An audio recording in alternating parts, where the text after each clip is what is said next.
ఇదిగో నీవు గర్భము ధరించి కుమారుని కని ఆయనకు యేసు అను పేరు పెట్టెదవు. లూకా సువార్త 1వ అధ్యాయం 31వ వచనం. దావీదు పట్టణమందు నేడు రక్షకుడు మీ కొరకు పుట్టి ఉన్నాడు. ఈయన ప్రభు అయిన క్రీస్తు. దావీదు వంశస్థుడైన యేషోబను ఒక పురుషునికి ప్రదానము చేయబడిన కన్య యొద్దకు గాబ్రియేలను దేవదూత దేవుని చేత పంపబడిను. ఆ కన్యక పేరు మరియా.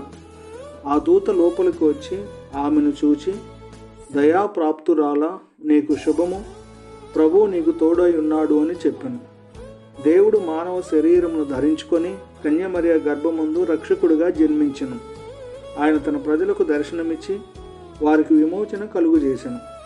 తన సేవకుడైన దావీదు వంశమందు మన కొరకు రక్షణ శృంగమును, అనగా మన శత్రువుల నుండి మనలను ద్వేషించు వారి చేతిలో నుండి తప్పించి రక్షణ కలుగు చేసెను. అటు ప్రభు కృప మీకు తోడై ఉండుగాక. ఆమేన్.